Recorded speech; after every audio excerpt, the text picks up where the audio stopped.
Radhe Radhe. Welcome to my YouTube channel Abhinav technical classes by MS Yadav. पीछे video हम लोगों ने DC जनरेटर के MCQ क्वेश्चन किए थे, उसी के आगे आज हम लोग AC जनरेटर में करेंगे अल्टरनेटर के क्वेश्चन। तो आप लोगों को वीडियो कैसा लगता है प्लीज़ कमेंट करके ज़रूर बताया करें। आप लोगों के कमेंट और लाइक से ही हमें मोटिवेशन मिलता है, जिससे आगे वीडियो बनाने की इच्छा और ज़्यादा प्रबल हो जाती है। तो प्लीज़ इसे लाइक और कमेंट ज़रूर कर दिया करें। और अगर कहीं त्रुटि हो रही है किसी तरीके की और ज़्यादा अच्छा कुछ चाहते हैं तो उसके लिए भी कमेंट करें और इसे अपने दोस्तों को शेयर ज़रूर कर दें, जिससे जिन लोगों को क्वेश्चन में डाउट है उनको इसका फ़ायदा मिल सके। हो सकता है क्वेश्चन आपको आते हों, लेकिन किसी न किसी के लिए कुछ हेल्पफुल रहेंगे क्वेश्चन, तो इसलिए प्लीज़ शेयर ज़रूर करें। तो हम लोग बात करेंगे, इसमें क्वेश्चन नंबर 1 है अल्टरनेटर यानी प्रत्यावर्तक के मुख्य भाग क्या होते हैं।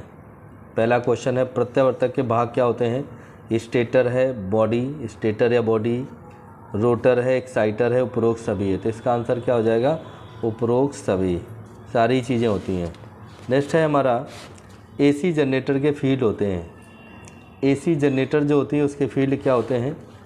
तो फील्ड होती है स्टेशनरी मतलब स्थिर, रोटेटिंग टाइप मतलब घूर्णन, और सी कह रहा है A और B दोनों उपरोक्त में से कोई नहीं। तो जो AC जनरेटर में फील्ड होती है वो दोनों ही तरह की हो सकती है, स्टेशनरी भी हो सकती है, रोटेटिंग टाइप भी हो सकती है। इसलिए सी ऑप्शन से हो जाएगा A और B दोनों। लेकिन अगर इसी में एक ऑप्शन देना होता है कि AC जनरेटर की फील्ड होती है तो पहला आंसर होता है rotating field type. Turbo alternator में पोल होते हैं। तो टर्बो अल्टरनेटर एक स्टीम जनरेटर होते हैं, स्टीम अल्टरनेटर होते हैं। इनमें पोलों की संख्या 2 या 4 होती है, इनकी स्पीड 1500 या 3000 RPM होती है। तो इसमें आंसर क्या सही कर देंगे, 2 पोल। फिर है किसी अल्टरनेटर की EMF बढ़ानी हो, तो एक अल्टरनेटर की EMF बढ़ानी हो तो क्या करेंगे। पहला ऑप्शन कह रहा है फील्ड को रेगुलेट करके फ्लक्स को बढ़ाते हैं, फील्ड को रेगुलेट करके फ्लक्स को बढ़ाते हैं। दूसरा कह रहा है वोल्टेज कम करके फ्लक्स को बढ़ाते हैं। तीसरा कह रहा है कैपेसिटर लगाकर फ्लक्स को बढ़ाते हैं, और डी कह रहा है उपरोक्त सभी। तो आंसर क्या सही हो जाएगा, फील्ड को रेगुलेट करके फ्लक्स बढ़ाते हैं। अगर हम फ्लक्स को बढ़ा देंगे तो हमारा जो EMF है वो बढ़ जाएगा। नेक्स्ट क्वेश्चन है हमारा स्टीम टरबाइन। क्वेश्चन आप लोगों को दिख रहे हैं। स्टीम टरबाइन स्टीम टरबाइनों से चलने वाली मशीन कहलाती है। स्टीम टरबाइनों से चलने वाली मशीन कहलाती है, क्या कहलाती है। पहला ऑप्शन है हाइड्रो अल्टरनेटर, टर्बो अल्टरनेटर, गैसीय प्रत्यावर्तक अल्टरनेटर, और डी कह रहा है उपरोक्त सभी। तो देखेंगे ये हमारा क्वेश्चन था, स्टीम टरबाइन से चलने वाली मशीन क्या कहलाती है। तो स्टीम टरबाइन से जो चलने वाली मशीन होती है वो क्या कहलाती है, टर्बो अल्टरनेटर। फिर है एक्साइटर, वह होता है, एक्साइटर क्या होता है, जो रोटर को एक्साइट करता है, जो स्टेटर को एक्साइट करता है, जो रोटर तथा स्टेटर दोनों को एक्साइट करता है, उपरोक्त में से कोई नहीं।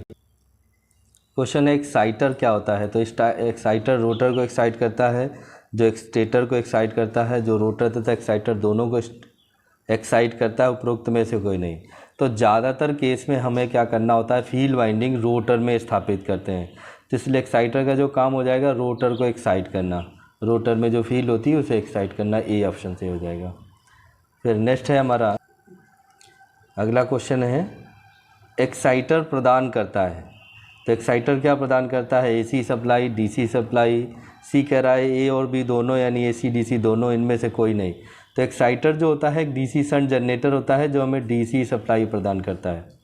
नेक्स्ट है यदि प्रत्यावर्तक की आवृत्ति बढ़ती है, यदि अल्टरनेटर की आवृत्ति बढ़ती है तो EMF क्या होगी।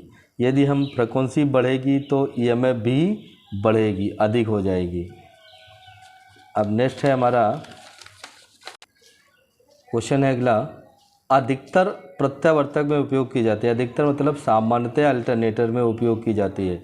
तो क्या घूर्णित एसी आर्मेचर वाइंडिंग, स्थिर फील्ड प्रकार की संरचना, घूर्णित फील्ड प्रकार की संरचना, उपरोक्त में से कोई नहीं। तो अल्टरनेटर दो तरह के होते हैं, रोटेटिंग फील्ड टाइप और रोटेटिंग आर्मेचर टाइप, लेकिन इनमें सबसे ज़्यादा जो इस्तेमाल किया जाता है वो रोटेटिंग फील्ड टाइप। तो कौन सा आंसर सही हो जाएगा? सी, रोटेटिंग फील्ड प्रकार की संरचना, यानी घूर्णित फील्ड प्रकार की संरचना।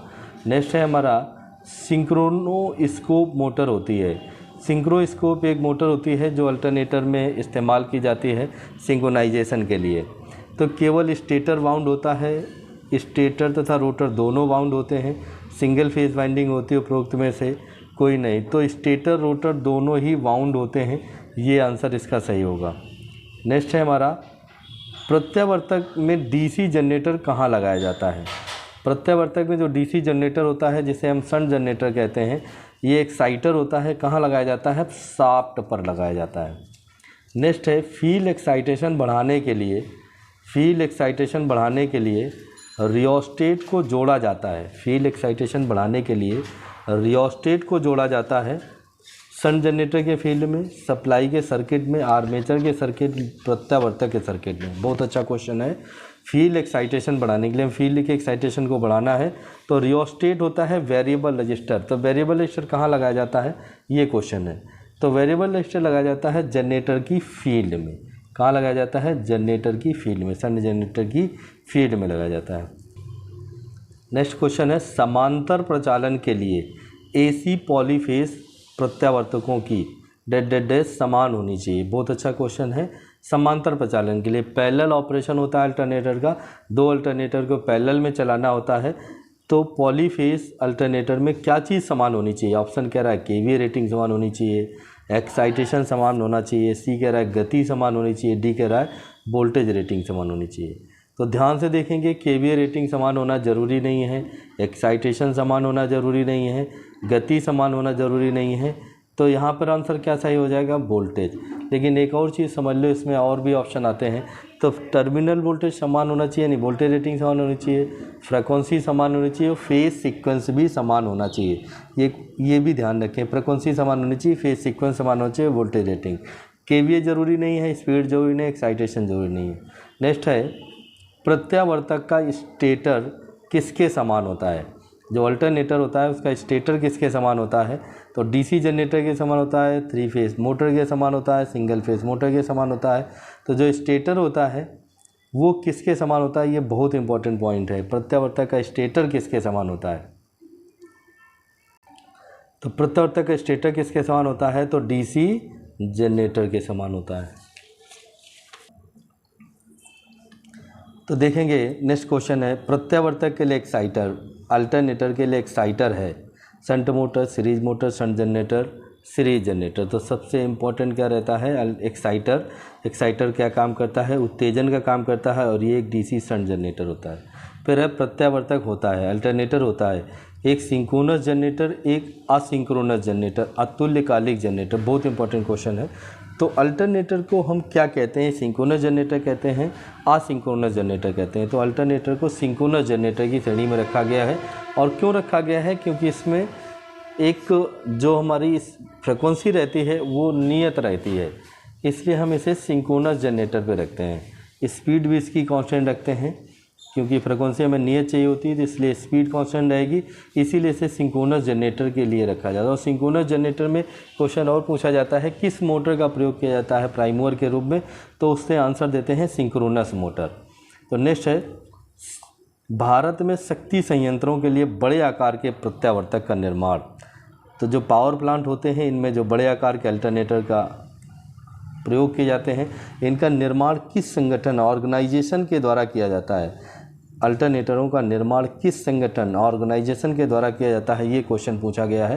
पहला ऑप्शन है विज्ञान एवं तकनीकी विभाग, विज्ञान एवं तकनीकी विभाग, electricity authority of India. Third है national thermal power corporation limited. और नेक्स्ट है भारत हैवी इलेक्ट्रिकल लिमिटेड। तो यहाँ पर जो आंसर सही होता है Bharat heavy electrical limited, Bharat heavy electrical limited होता है।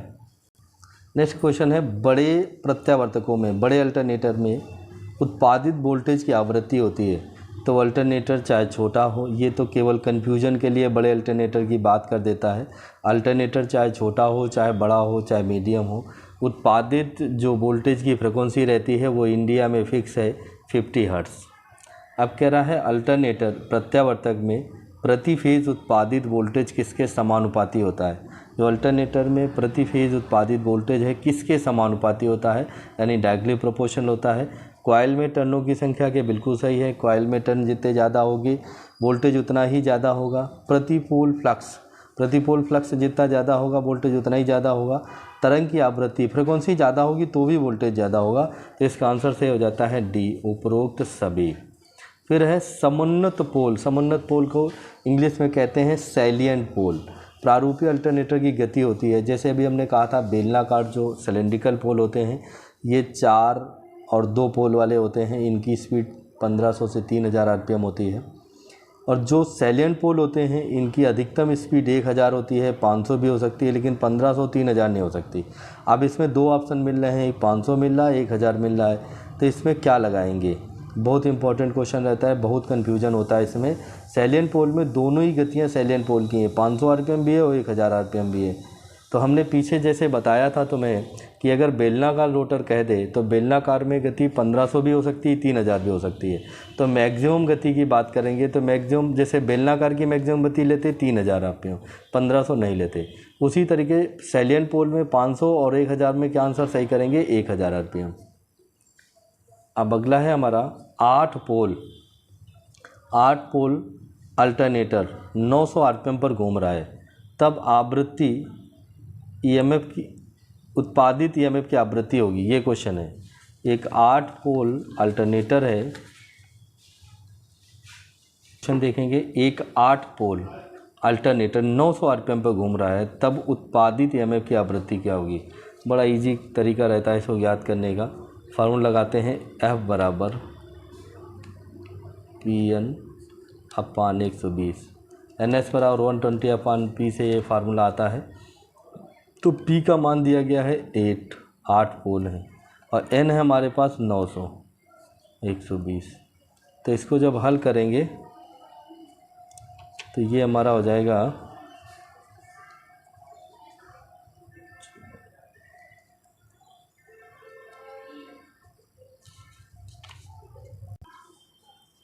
देखेंगे इसमें F बराबर Pn/120। ये हमारे पास P कितने हैं, 8 हैं, ये 900 है और ये 120 है। इसको हल करेंगे तो कितना आ जाएगा हमारा 60 हर्ट्ज़। तो आंसर क्या सही हो जाएगा हमारा 60 हर्ट्ज़। आंसर सही हो जाएगा 60 हर्ट्ज़ ये। अब नेक्स्ट है हमारा जब प्रत्यावर्तक पर लोड बढ़ाया जाता है, जब प्रत्यावर्तक पर लोड बढ़ाया जाता है तो टर्मिनल वोल्टेज बढ़ता है यदि लोड पावर फैक्टर होता है। बहुत अच्छा क्वेश्चन है। यदि हम कहें कि लोड बढ़ा रहे हैं और वोल्टेज भी बढ़ रही है, ऐसी कंडीशन तभी आती है जब लोड जो है वो कैपेसिटिव प्रकार का हो। लोड कैसा हो, कैपेसिटिव प्रकार का। और जब कैपेसिटिव प्रकार का लोड होता है उसका लोड का पावर फैक्टर कैसा होता है, तो लोड का पावर फैक्टर होता है लीडिंग। इसका आंसर हो जाएगा लीडिंग पावर फैक्टर। लोड का पावर फैक्टर की लीडिंग है, कैपेसिटिव लोड है, तो इस कंडीशन में क्या होगा, लोड बढ़ाने पर टर्मिनल वोल्टेज बढ़ जाती है। और जब लैगिंग लोड होता है, लैगिंग पावर फैक्टर रहता है, उस कंडीशन में इंडक्टिव लोड होता है और लोड बढ़ाने पर जो हमारा टर्मिनल वोल्टेज है वो क्या है, घट जाता है। नेक्स्ट क्वेश्चन है प्रत्यावर्तक के पावर फैक्टर को ज्ञात किया जा सकता है, अल्टरनेटर के पावर फैक्टर को ज्ञात किया जा सकता है एक्साइटेशन के द्वारा, स्पीड के द्वारा, प्राइमर के द्वारा, लोड के द्वारा। ये अच्छा क्वेश्चन एग्जाम में आया हुआ क्वेश्चन है। प्रत्यावर्तक के पावर फैक्टर को ज्ञात किया जाता है एक्साइटेशन के द्वारा, उत्तेजना के द्वारा, स्पीड के द्वारा, प्राइमर। तो लोड के द्वारा ज्ञात किया जाता है। लोड कैसा है उस पर निर्भर करता है पावर फैक्टर। नेक्स्ट है प्रत्यावर्तक की आर्मेचर वाइंडिंग सामान्यतया होती है। ये बहुत इंपॉर्टेंट क्वेश्चन है।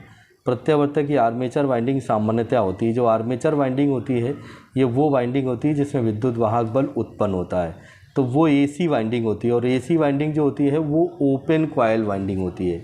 उसे क्या कहते हैं, ओपन कॉइल वाइंडिंग या ओपन वाइंडिंग। ये बहुत इंपॉर्टेंट क्वेश्चन रहता है, बहुत कन्फ्यूजन रहता है लोगों को इसमें। प्रत्यावर्तक की आर्मेचर वाइंडिंग सामान्यतया होती है तो ओपन वाइंडिंग या ओपन कॉइल वाइंडिंग। नेक्स्ट है हमारा, यदि किसी अल्टरनेटर का लोड विसंयोजित कर दिया जाए, विसंयोजित मतलब होता है डिसकनेक्ट यानी हटा दिया जाए। यदि किसी अल्टरनेटर का लोड विसंयोजित कर दिया जाए तो उसकी वोल्टता 480 से बढ़कर 660 वोल्ट हो जाती है। उसका प्रतिशत वोल्टेज रेगुलेशन ज्ञात कीजिए। तो वोल्टेज रेगुलेशन बताना है इसका क्या होगा, वोल्टेज रेगुलेशन बताना है क्या होगा। यदि किसी अल्टरनेटर का लोड डिस्कनेक्ट कर दिया जाए तो उसकी वोल्टता 480 से बढ़कर 660 वोल्ट हो जाती है। यानी फुल लोड में 480 वोल्ट है, नो लोड में 660 वोल्ट है। तो उसका प्रतिशत वोल्टेज रेगुलेशन ज्ञात करना है, प्रतिशत वोल्टेज रेगुलेशन ज्ञात करना है। तो इसका जो फार्मूला रहता है प्रतिशत वोल्टेज रेगुलेशन का, वो क्या रहता है, तो ध्यान देंगे, प्रतिशत वोल्टेज रेगुलेशन का फार्मूला होता है VNL माइनस VFL अपान VFL इंटू 100। तो VNL होता है नो लोड वोल्टेज, ये कितना है 660 वोल्ट, लोड वोल्टेज है 480 और ये कितना है 480 इंटू 100। इसको हल करेंगे, तो जब इसको हल करेंगे तो आंसर जो हमारा निकल के आता है वो ये आ जाएगा।